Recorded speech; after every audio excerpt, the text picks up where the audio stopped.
오늘 설교 제목이 뭐예요? 누구시더라예요. 우리 옆 사람 보시고 안녕하세요 그러면 옆 사람이 누구시더라 한번 해볼게요. 같이 인사하겠습니다. 네. 그 사람은 나를 알아서 인사를 하는데 나는 그 사람을 잘 몰라가지고 누구시더라 그러면 서로 참 민망할 때가 있습니다. 그런데 오늘 본문에도 그런 장면이 나와요. 예수님께서 사마리아 지역에 있는 수가라는 동네를 가십니다. 그리고 이제 피곤해서 우물가에 잠깐 앉아 쉬고 있습니다.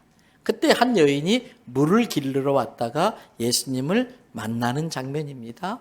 예수님께서 그 여인에게 내가 먼 사막길을, 저 뜨거운 사막길을 걸어와서 목이 굉장히 타는데 나한테 물 한 잔 줄 수 있습니까? 이렇게 물어봐요. 그때 여인이 깜짝 놀라는 거예요. 그러면서 이런 반응을 보입니다. 9절 말씀 보세요. 사마리아 여자가 이르되 당신은 유대인으로서 어찌하여 사마리아 여자인 나에게 물을 달라 하나이까 하니 그렇게 하는 이유는 유대인이 사마리아인과 어떻게 했다고요? 아예 상종도 하지 않았기 때문이라는 거예요. 쉽게 말하면 당신 외모를 보니까 옷 입은 모습을 보니까 유대인이 틀림없는데 우리 사마리아인들을 개 취급하는 있는 유대인이 어떻게 개 취급하면 상종도 안 하는 유대인이 어떻게 더군다나 남녀 차별이 있던 그 시절에 유대인 남자인 당신이 나에게 물을 달라고 할 수 있습니까? 저를 어떻게 아시는 분인가요? 누구시지요? 이런 뉘앙스가 여기에 있는 겁니다. 이 여인이 예수님께 이렇게 말하는 이유가 있습니다. 잘 아시는 것처럼 이스라엘이 북이스라엘과 남유다 둘로 나누어지고 북이스라엘이 먼저 망하게 됩니다. 마지막 왕인 호세 왕 때에 아수르가 침공하면서 북이스라엘이 망하게 되는데 그때 북이스라엘을 정복한 아수르는 사마리아 지역에 있는 유대인들을 전부 외국으로 이주시켜버립니다. 그리고 바빌론과 쿠타 지역의 사람들을 그 사마리아 땅으로 다시 이주시켜서 사마리아 땅에 있는 유대인 여자들과 강제 결혼을 시켜버려요. 그때부터 유대 민족들은 이 사마리아 지역에 사는 사람들을 같은 동족으로 여기질 않습니다.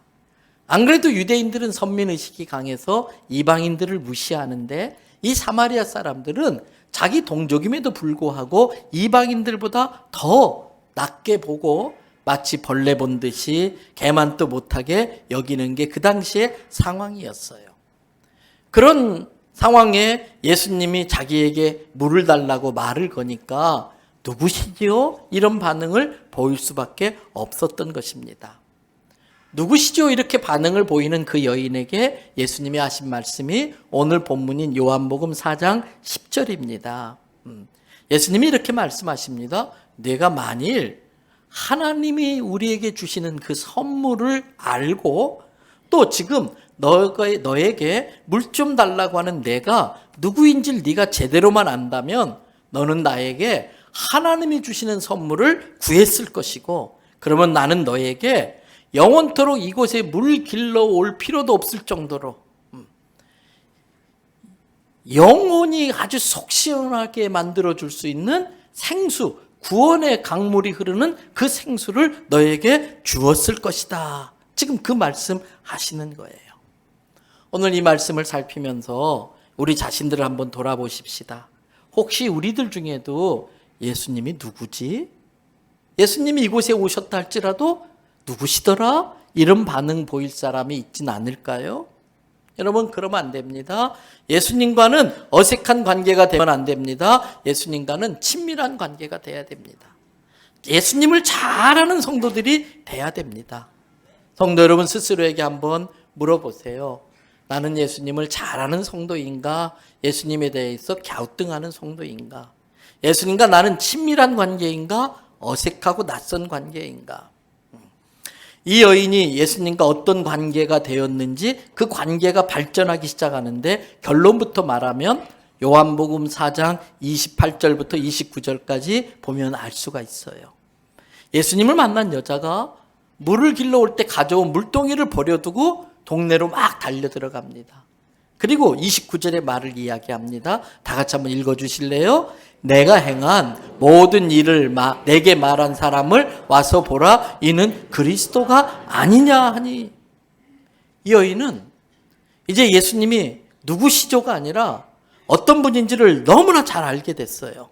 그래서 자기 같은 사람이 예수님을 알게 되었다고 동네방네 막 자랑하며 다니는 거예요.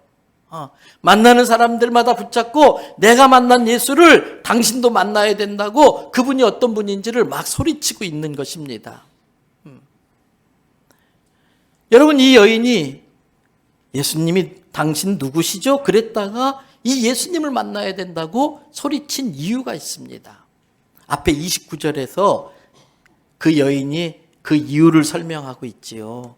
내가 행한 모든 일, 내가 말하지 않았는데도 내 삶의 모든 걸 알고 계시는 이분이 그리스도가 아니겠느냐, 이렇게 이야기를 해요.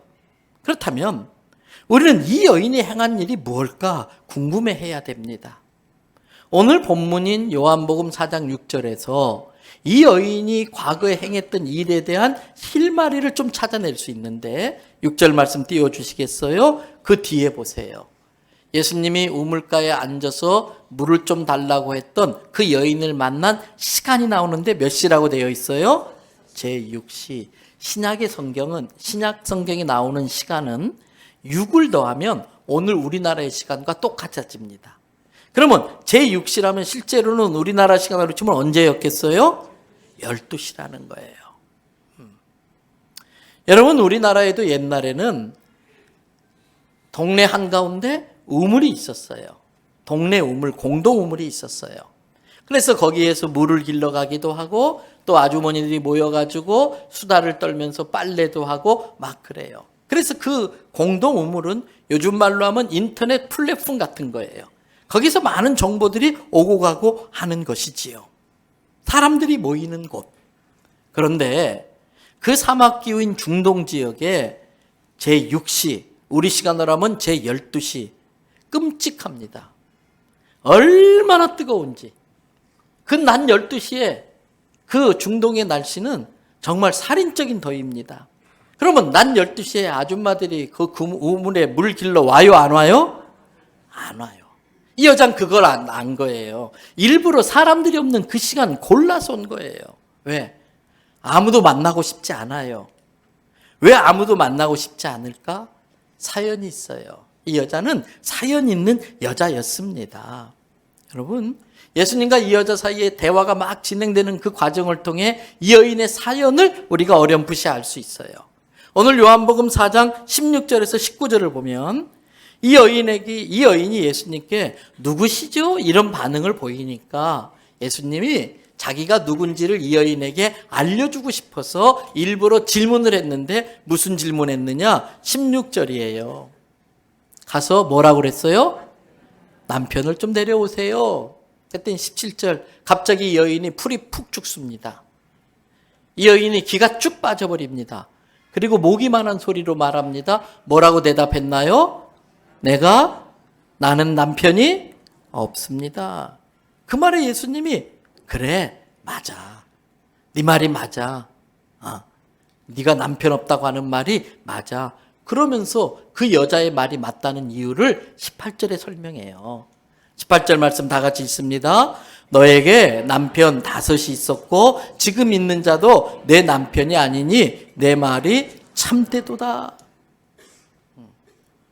어떤 사연이 있었는지 모르지만 남자를 5번이나 만나고 헤어지고 그리고 지금 6번째 남자하고도 사는데 남편이 아닌 거예요.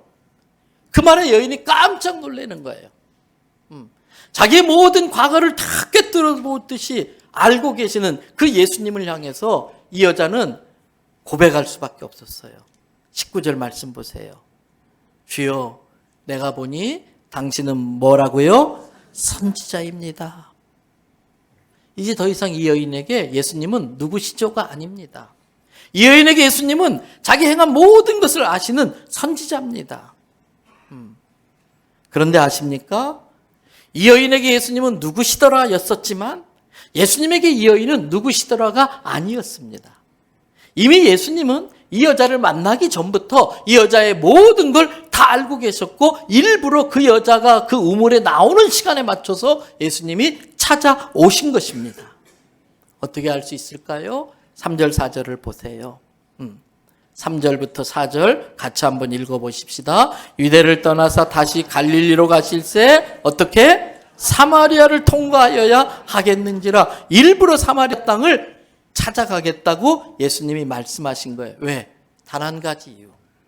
예수님이 너무나 절박한 여인, 예수님이 꼭 필요한 한 여인이 거기에서 인생의 모든 아픔을 가지고 관계가 단절된 채 외로움과 고독 속에 그 땡볕에 물을 들어오는 여인이 있다는 걸 예수님이 아신 거예요.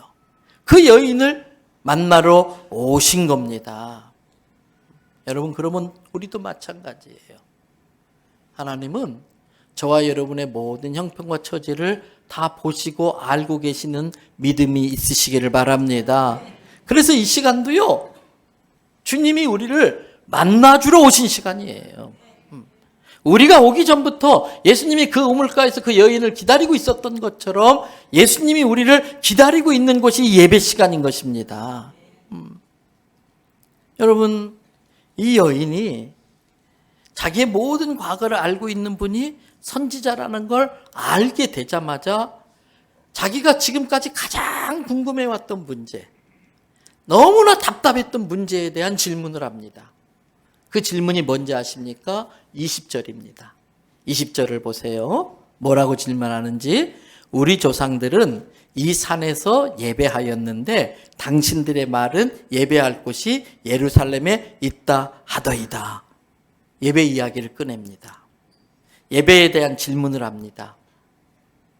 선지자라는 걸 알자마자 가장 먼저 했던 질문이 예배에 대한 질문이라는 걸 통해서 우리는 이 여인이 예배에 대해서 얼마나 갈급했는가.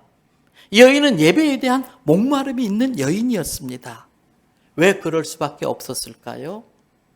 다른 사람들과의 정상적인 관계를 맺을 수가 없는 거예요.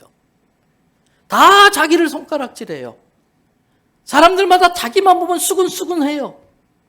마치 A자 주홍글 씨가 찍힌 것처럼. 그래서 사람들을 만날 때마다 상처를 입어요. 왕따를 당하고 따돌림을 당해요. 그래서 하나님께 나와서 위로받고 싶어서 온 겁니다.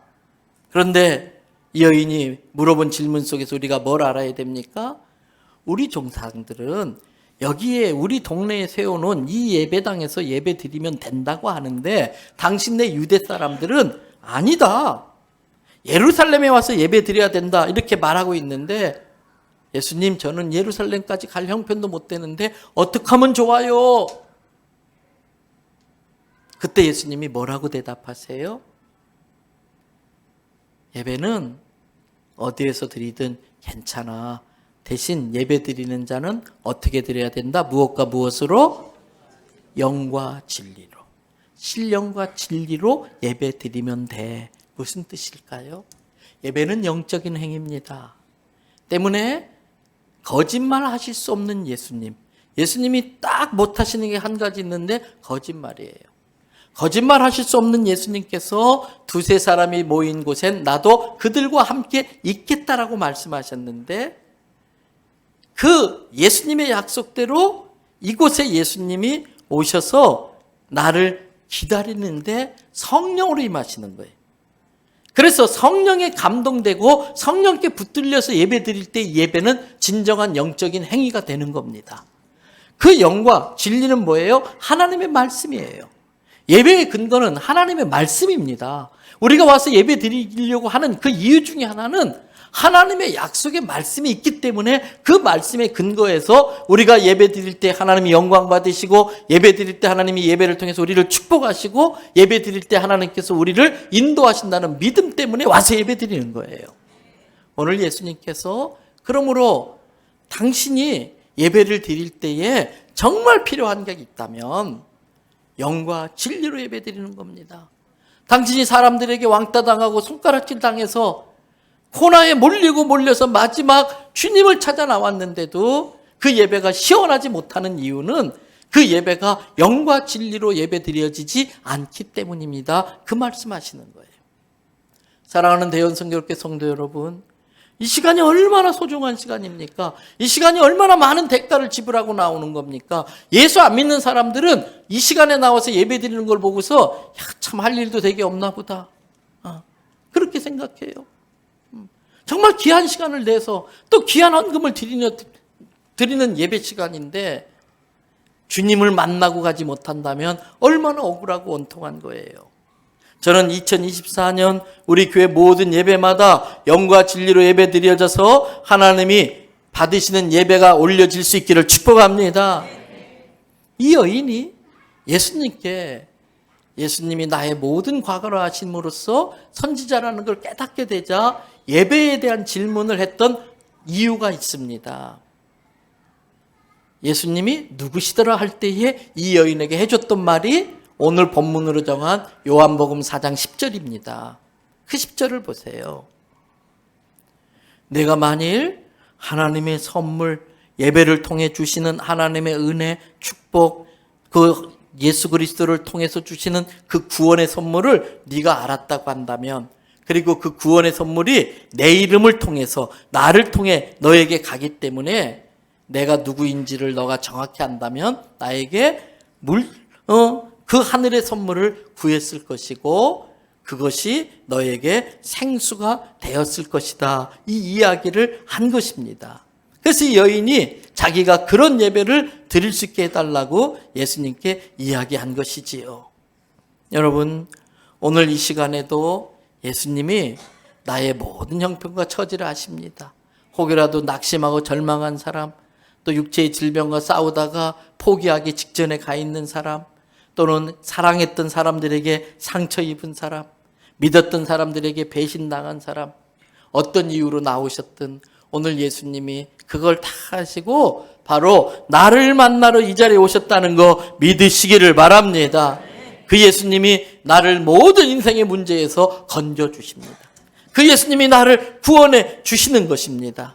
그래서 예수님은 마태복음 11장 28절에서 우리에게 이렇게 말을 해요. 다 같이 한번 읽습니다. 수고하고 무거운 짐진 자들아 다 내게로 오라. 내가 너희를 쉬게 하리라. 하나만 더 짚어드리고 말씀 마무리하십시다. 이제는 우리는 예수님, 내가 만난 그 예수님, 내 인생의 짐을 져주시는 그 예수님을 전하러 가셔야 됩니다.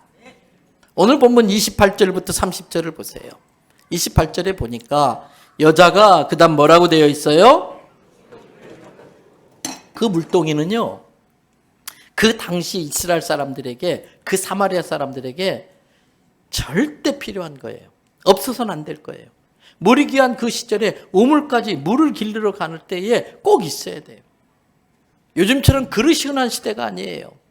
그렇게 큰 물동이는 구하기도 어려워요. 근데 예수님 딱 만나고 나니까 그 물동이 버려졌어요. 무슨 뜻일까요? 예수님 만나기 전까지는 육신의 물을 구하는 게 1번이었어요.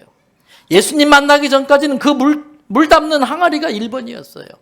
근데 생수 대신 예수님 만나고 나니까 그게 2번이에요. 예수님이 1번이에요. 예수 전하는 게 1번이에요. 그래서 물동이 버려두고 쫓아간 거예요, 동네로. 그러면서 29절에 나의 모든 행한 일을 아시는 그분을 여러분들도 만나봐라. 그분이 그리스도가 아니냐. 그 말에 동네 사람들이 다 갔어요. 여러분, 지난날의 삶 때문에 사람들에게 손가락질 당하고 자기가 먼저 사람을 피했던 이 여인이 완전히 바뀌어버린 거예요. 그리고 자기를 손가락질을 하던 사람들을 향해 가서 여러분들이 저를 불쌍하다고 그렇게 보셨는데 제가 예수님 만나고 보니까 여러분들이 더 불쌍합니다. 예수 믿기 전엔 여러분들이 나보고 참 참 팔자 기구하다, 참 안 됐다, 불쌍하다, 저를 비웃고 조롱하고 불쌍하게 봤는데 제가 예수님 만나고 나니까 여러분들, 예수님을 아직도 못난 여러분들이 더 불쌍해 보입니다. 내가 만난 예수님 만나보지 않겠습니까? 외치는 거예요. 이 여인이 인생을 살면서 했던 일 중에 제일 잘한 일이 바로 그 일이에요. 그래서 예수님을 만나고 온 동네 사람들이 뭐라고 고백하는지 41절부터 42절을 보세요. 예수의 말씀으로 말미암아 믿는 자가 더욱 많아. 그 여자에게 말하되 이제 우리가 믿는 것은 무엇으로 말미암이 아니다? 내 말로 인함이 아니니 이는 우리가 친히 듣고 그가 참으로 세상의 구주신 줄 알미라 하였더라. 여기서 우리가 알아야 됩니다. 여러분, 우리 중에 어떤 사람들은 친구로 말미암아 이 자리에 오신 분들이 있어요. 부모님으로 말미암아 할 수 없이 이 자리에 온 분들도 있어요. 그런 사람들은 개인적으로 빨리 예수님을 만나는 단계까지 가셔야 됩니다. 그렇지 않고 여인의 말을 듣고 왔던 사람이 그 여인이 소개해 준 예수님을 제대로 만나지 못하면 아무 소용이 없어요. 우리 교회에 어떻게 나오셨든지 간에 이제는 여러분들이 직접 만나는 예수님이 주시는 말씀을 통해서 인생의 답을 찾고 인생의 가치 있고 의미 있는 일을 발견하고 거기에 우리의 삶을 올인할 수 있게 되기를 바랍니다. 오늘 동네 사람들이 하는 말이 그거예요. 이제 우리가 믿는 것은 내 말로 인함이 아니니 이는 우리가 친히 듣고 그가 참으로 세상의 구주신 줄 알미라. 친히 예수님과 만나서 예수님께 들을 수 있도록 하는 일을 우리 바나바들이 해주셔야 돼요.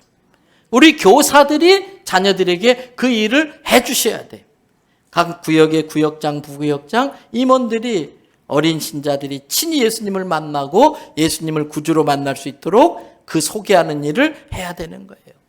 그래서 여인들에게, 동네 사람들에게 손가락질 하던 그 동네 사람들이 이 여인을 찾아와요. 그러면서 내가 당신 때문에 예수님을 만나게 됐습니다. 내가 당신 때문에 예수 믿고 구원받게 됐습니다. 내가 당신 때문에 하나님의 복을 받게 되었습니다. 당신은 내 인생의 축복의 통로입니다. 이 말을 우리도 들어야 돼. 직장 생활하는 다른 동료들로부터, 믿지 않는 일가 친척들로부터 내가 당신 때문에 예수 믿고 이렇게 달라졌습니다. 이 말을 들을 수 있기를 바랍니다. 복음을 전할 때에 너무 복잡하게 생각하지 마십시오. 내가 영혼을 구원하는 게 아닙니다. 내가 순종하는 그 순종으로 하나님이 그 영혼을 구원하는 거예요. 그러니까 자꾸 설득하고 설명하려고 할 필요 없어요. 아주 단순하게 따라하십시다. 예수 믿으세요. 저처럼 예수님 믿지 않겠습니까? 예수 믿으면 구원받습니다. 예수 믿으면 하나님이 주시는 복을 받습니다. 예수 믿으면 행복해집니다. 그 표정으로 암만 이야기해도 믿어지지 않을 것 같아. 아무 표정으로 인상 우고 예수 믿으면 행복해. 활짝 웃어야 돼.